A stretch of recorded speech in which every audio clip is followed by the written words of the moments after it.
Muy buenos días, respetada profesora Marlene y compañeros. Soy Antonio Enrique Muñoz Jaramillo, estudiante de Ciencia de la Información, la Documentación, Bibliotecología y Archivística del tercer semestre de la Universidad del Quindío. En el día de hoy vamos a hablar de las unidades de correspondencia y las comunicaciones oficiales, las cuales están enmarcadas en el Acuerdo 060 del 2001. No sin antes hablarles obviamente del proceso de gestión documental, el cual nos habla en la ley 594 del 2000 en su título 5, todo lo que tiene que ver con el proceso de gestión documental, que a continuación les voy a ir nombrando poco a poco. La unidad de correspondencia y administración de comunicaciones oficiales se encuentra enmarcada en el Acuerdo 060 del 2001. Pero antes me gustaría hablarles sobre el proceso de gestión documental, el cual se encuentra enmarcado en la Ley 594 del 2000. En su título 5 nos habla sobre gestión documental y el decreto 1080 del 2015, que nos habla muy específicamente sobre el proceso de gestión documental como tal que debe llevar todas las entidades, tanto públicas como privadas. Y el proceso de gestión documental, ¿qué nos dice? Nos dice que todas las entidades en sus diferentes niveles deben comprender como mínimo los siguientes procesos. La planeación. Este es el conjunto de actividades que están encaminadas a la planeación, a la generación y a la valoración de todos los documentos de la entidad en cumplimiento del contexto administrativo, legal, funcional y técnico. ¿Y qué comprende? Comprende la creación, el diseño de formas, formatos, formularios, el análisis de proceso, el análisis diplomático y su registro en el sistema de gestión documental. La producción documental es una actividad que está destinada al estudio de los diferentes documentos que se producen al interior de la empresa o los que ingresan, formatos y estructura, su finalidad en las diferentes áreas que sean competentes para el trámite, procesos en los cuales se actúa y los resultados que se esperan al respecto. La gestión y el trámite es el conjunto de actuaciones que son necesarias para el registro, la vinculación a un trámite, la distribución incluida, las actuaciones o delegaciones, la descripción, en este caso metadatos, la disponibilidad, recuperación y acceso para la consulta de los documentos, el control y seguimiento a los trámites que surte el documento hasta la resolución de sus asuntos. Organización es el conjunto de operaciones técnicas para declarar el documento en el sistema de gestión documental, para clasificarlo, ubicarlo en el nivel adecuado, ordenarlo y obviamente describirlo adecuadamente para su posterior acceso y consulta. La transferencia es el conjunto de operaciones que se adoptan dentro de la entidad para transferir los documentos durante las diferentes fases del archivo. Archivo de gestión, archivo central, archivo histórico o permanente. La migración, la emulación o conversión, los metadatos técnicos de formato, los metadatos de preservación y los metadatos descriptivos. La disposición de documentos es la selección que se realiza en cualquier etapa del archivo con miras a su conservación, ya sea de manera temporal o permanente, o a su eliminación de acuerdo con lo establecido en las tablas de retención documental o tablas de valoración documental. La preservación a largo plazo es el conjunto de acciones que se toman estandarizadas para aplicarlo a los documentos durante su gestión para garantizar de esta manera su preservación en el tiempo, independientemente de su medio y forma de registro o almacenamiento. Y la valoración, este proceso es permanente. ¿Por qué? Porque este proceso debe ser continuo desde que inicia el documento, desde que se genera o se produce el documento, ¿ya? Y es por medio del cual se determinan sus valores, ya sean primarios o secundarios, con el fin de establecer su permanencia en las diferentes fases o etapas del archivo y determinar su destino final o disposición, que puede ser la eliminación o conservación temporal o definitiva. La unidad de correspondencia y administración de comunicaciones oficiales está conformada por la ventanilla única de correspondencia. ¿Qué es la ventanilla única de correspondencia? Es la que se encarga de recibir y hacer llegar los documentos a las diferentes dependencias o áreas dentro de la organización o de la empresa, ¿ya? Y es la responsable principal del respectivo trámite de cada uno de los documentos que ingresan o salen de la institución. En ese orden de idea podemos decir que se caracteriza principalmente por recibir, radicar y distribuir todas las comunicaciones que se generan o se producen al interior de la institución o empresa, y las cuales llegan en otras instituciones o empresas, que eso vendría siendo lo que es la correspondencia externa, la que viene de otras empresas hacia nuestra organización. ¿Sí? El procedimiento de recepción, radicación y trámite de correspondencia externa consiste principalmente en recepcionar la documentación, verificar que la documentación que proviene, la correspondencia que viene, sea para nuestra institución, ¿ya?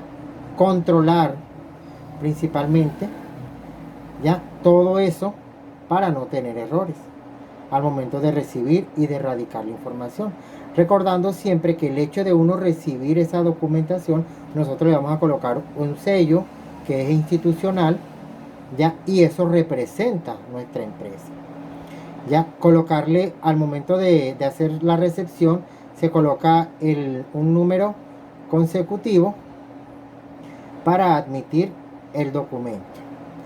Y esta documentación que son remitidos, o estos documentos que son remitidos, pueden venir de personas naturales o de entidades, ya sean jurídicas o personales, ¿cierto? Dentro de lo que se recibe, se radica. ¿Y qué es la radicación? La radicación es colocarle un número consecutivo a todas las comunicaciones que ingresan o al respectivo que salen de la institución. Este consecutivo se le coloca en la parte superior derecha. ¿Para qué? Para velar por la correcta transparencia en las diferentes actuaciones administrativas que se llevan al interior de la organización. Razón por la cual no se podrán reservar números de radicados ni habrá números repetidos. Esto lo debe hacer en estricto orden de recepción de los documentos. Cuando el usuario peticionario presente personalmente la correspondencia, esta se le entregará de inmediato una copia debidamente recibida con el sello de la institución, fecha y hora de recibido, ¿ya? Recordemos también que dentro de la radicación se hace desde 001 hasta la terminación, que es en diciembre, y cada nuevo año se renueva la radicación. En el caso de que existan errores al momento de realizar la radicación, esta inmediatamente se anula este número y se debe dejar constancia por escrito, ¿ya? Y se le debe de informar al jefe, y esta debe de llevar la firma de la persona que cometió el error o cometió el error en este caso, y la firma del jefe inmediato, que es el responsable del área de correspondencia, ¿ya? Dentro de este trámite es primordial tener claro toda la correspondencia que es interna y el procedimiento de la correspondencia que es interna. Dentro de la entidad deben establecerse controles y procedimientos que permitan realizar el adecuado seguimiento a las mismas, utilizando los códigos de las diferentes dependencias, la numeración consecutiva o sistemática que permita la consulta oportuna, ya sean en manuales o automatizados.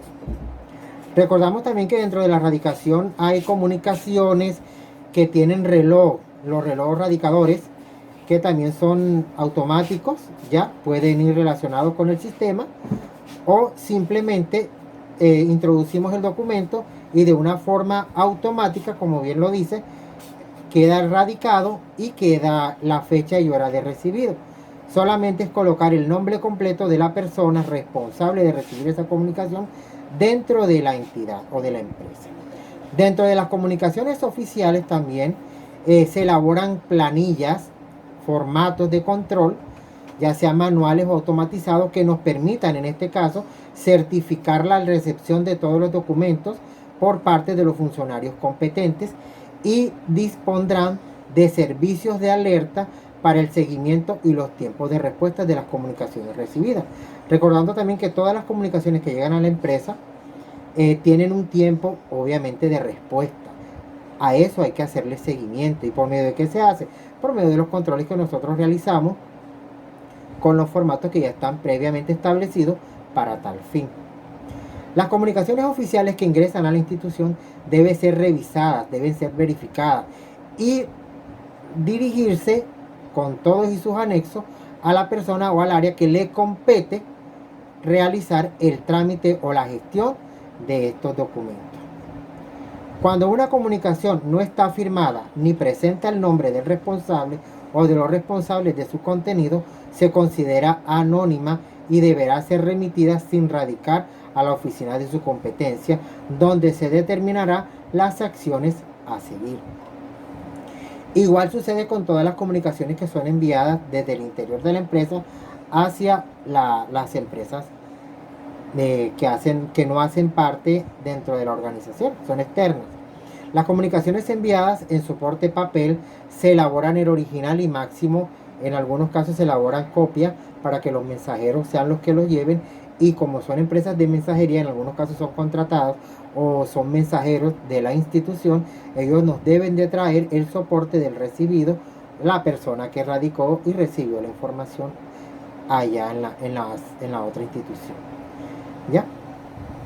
La primera copia sería la respectiva de la oficina que genera el documento, ¿ya? Y teniendo en cuenta los anexos correspondientes. Y la segunda copia reposará en el consecutivo de la unidad de correspondencia por el tiempo establecido dentro de la tabla de retención documental.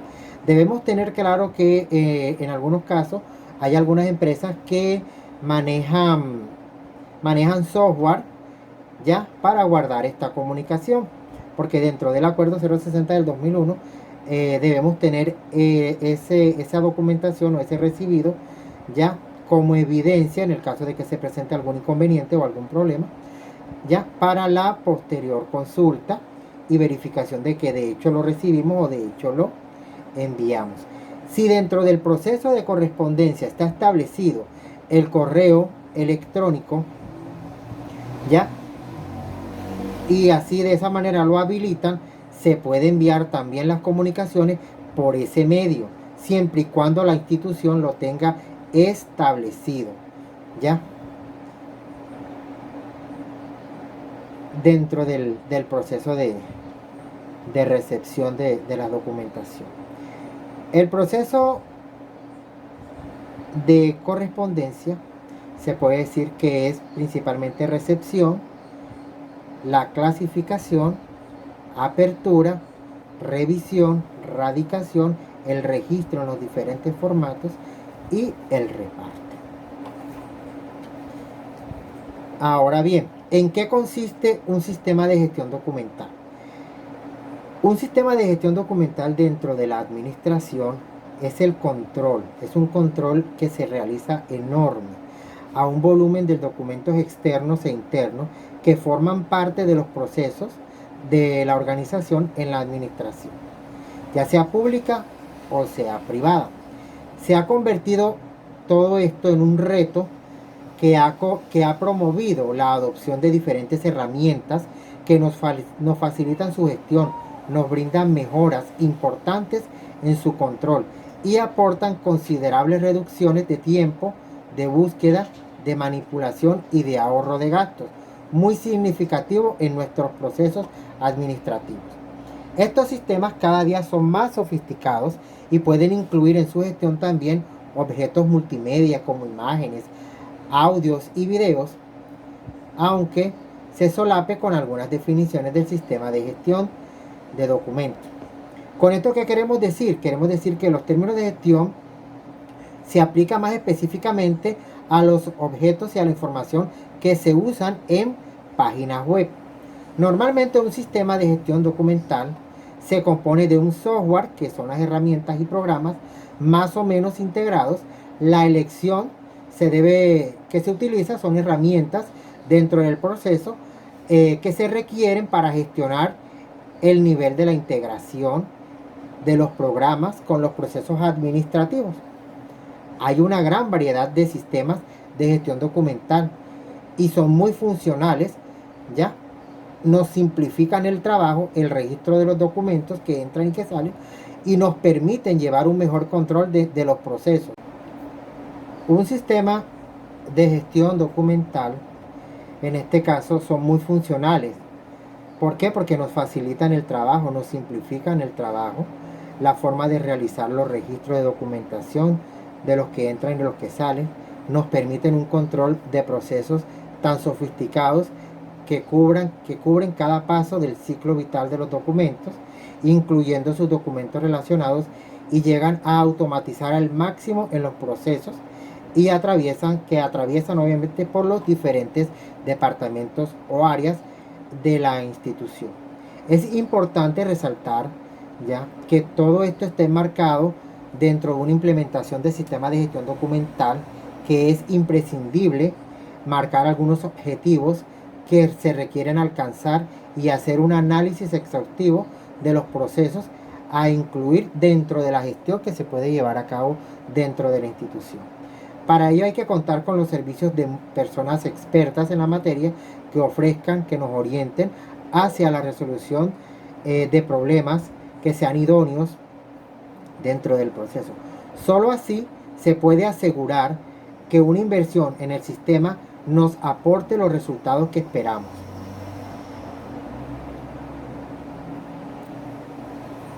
Un sistema de gestión documental avanzado tiene su corazón en una base de datos, donde la información se encuentra almacenada de tal forma que pueda ser encontrada y recuperada de forma sencilla y controlada. Pero con el almacenar de la información se forman estructuras y solo tenemos una parte de la ecuación. El cerebro, que gobierna el sistema de gestión documental, nos permite crear dependencias entre los documentos y procesos, y de esta manera podemos alcanzar que la información fluya, que sea flexible y obviamente tenga algunas definiciones dentro del proceso. Ahora vamos a hablar de un tema que también es muy importante dentro del proceso que nosotros llevamos de la unidad de correspondencia, y es el derecho de petición. El derecho de petición está contemplado en la Constitución Política Colombiana en su artículo 23 y dice textualmente: toda persona tiene derecho a presentar peticiones respetuosas a las autoridades por motivos de interés general o particular y a obtener pronta resolución. El legislador podrá reglamentar su ejercicio ante organizaciones privadas para garantizar los derechos fundamentales. Según lo dispuesto en la Ley 1755 del 2015, las peticiones podrán presentarse por escrito y verbalmente, caso en el cual deberá quedar constancia por escrito y a través de cualquier medio idóneo para la comunicación o transferencia de datos. Hay que dejar claro que dentro de esta misma ley dice que el ejercicio del derecho de petición es totalmente gratuito. Se puede realizar sin necesidad de representación a través de abogados o de persona mayor cuando se trata de menores en relación a las entidades dedicadas a su protección o formación. Las principales características del derecho de petición son inalineables, responden a una tendencia del ser humano. Irrenunciables, la persona no puede despojarse de él. Imprescindible, no se adquiere ni se pierde por el transcurso del tiempo. Inviolable, nunca se puede vulnerar su núcleo esencial porque es absoluto y reconocido obviamente por la legislación colombiana. Las clases de derecho de petición son derecho de petición ante autoridades, derecho de petición de información y de documentos reservados, derecho de petición ante organizaciones e instituciones privadas, derecho de petición de los usuarios ante instituciones privadas. Esto está contemplado en la ley 1755 del 2015. Otra clase de derecho de petición que encontramos son las de interés general, ¿ya? Que involucra o atañe generalidades directamente a los individuos, ¿ya? Que cada uno de los peticionarios podrían estar involucrados. A los de interés particular es una solicitud que se eleva a un ciudadano en busca de una respuesta o a una situación que le afecte.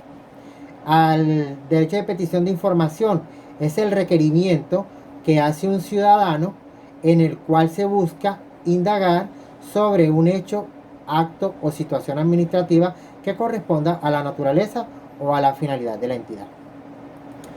La derecho de petición de solicitud de documentos es el requerimiento que hace un ciudadano que incluye expedición de copias y desglose de documentos.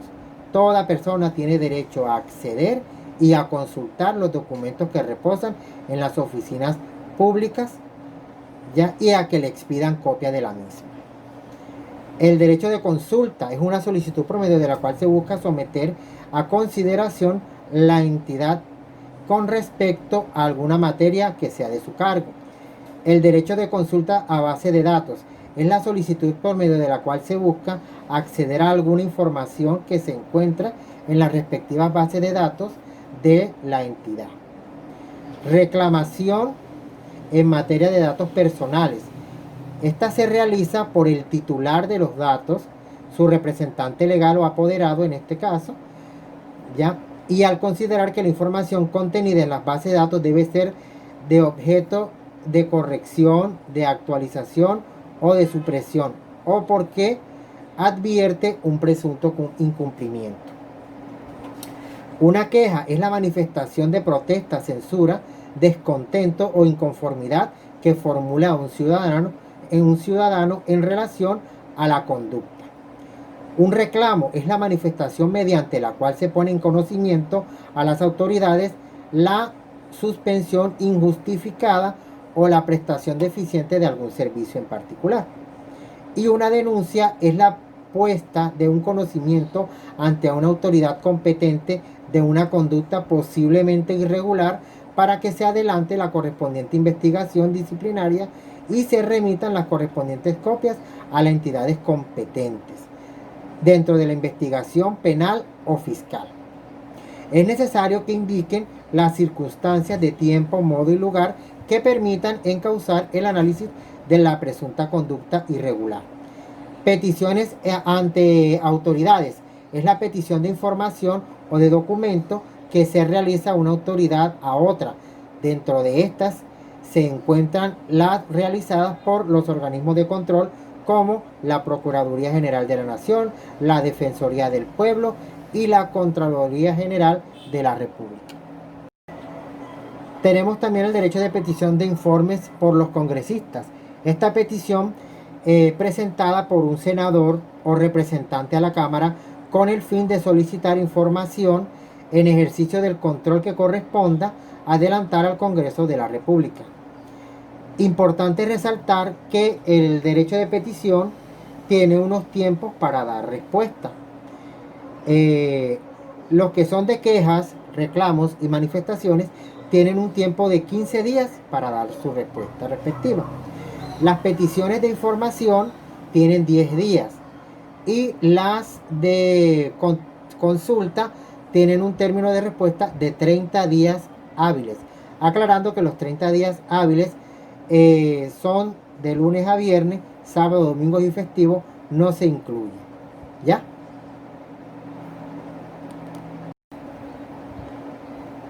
Actualmente, dentro de todas las organizaciones, dentro de todas las empresas, se está llevando a cabo el tratamiento de la información de datos que es netamente personal. Establecido en la ley 1581 del 2012, la cual se desarrolla el derecho constitucional que tienen todas las personas a conocer, a actualizar y a rectificar las informaciones que se hayan recogido sobre ellas en base de datos o archivos, y los demás derechos, libertades y garantías constitucionales a que se refiere el artículo 15 de la Constitución Política, así como el derecho a la información consagrado en el artículo 20 de la misma. Es de aclarar que el tratamiento de información es algo que están llevando, como dije anteriormente, todas las organizaciones. ¿Por qué? Porque a nosotros nos registran nuestra información en alguna base de datos. Por ejemplo, uno llega a un almacén y le preguntan sus datos personales, nombre completo, cédula en algunos casos, la cédula, número de teléfono, el correo electrónico si lo tiene, y la misma persona se encarga de decirle a uno, ven acá, yo puedo enviar la información por el correo electrónico o por el número, por WhatsApp, que es otro medio también electrónico que se está utilizando actualmente mucho. Entonces, si uno autoriza, ellos le envían información. Obviamente le aclaran, es para enviarle, por ejemplo, promociones, para enviarle información que a uno le interesa, que a uno le compete y a la cual uno quiere adherirse, ya, para hacerse obviamente acreedor a alguna promoción o alguna información que le sirve, de pronto algún descuento, etcétera, etcétera. Lo mismo sucede en las universidades, también están haciendo lo mismo, el tratamiento de datos.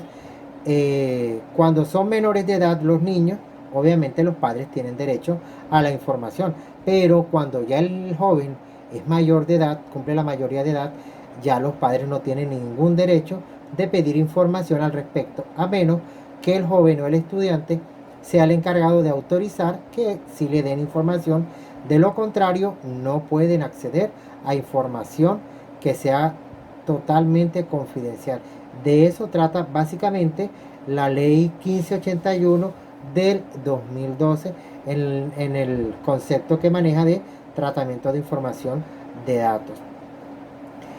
Igual que se maneja en el tema de las historias clínicas y el currículum vitae u hojas de vida del personal que está trabajando dentro de la organización, está totalmente prohibido a menos que sea la misma persona que a quien autorice dar información, y debe darla por escrito. Hay algunos medios en los cuales pueden acceder o puede uno autorizar, de lo contrario no se puede dar información de ninguna de esa información. Lo mismo que utilizan en la ley de habeas data, que también trata mucho sobre este tema. Hay que tener mucho cuidado con la información que se maneje dentro de la organización, y más nosotros como personas que trabajamos dentro del área de gestión documental, manejar mucho el sigilo profesional al momento de manejar información respectiva de alguna persona, de algún usuario o de algún cliente en particular. Muchas gracias y espero que el aporte sea de gran interés para todos ustedes. Me sirvió mucho porque aprendí y algunos conceptos pues los aclaré con esta exposición. Y a la profesora Marlene, muchísimas gracias por esta gran oportunidad.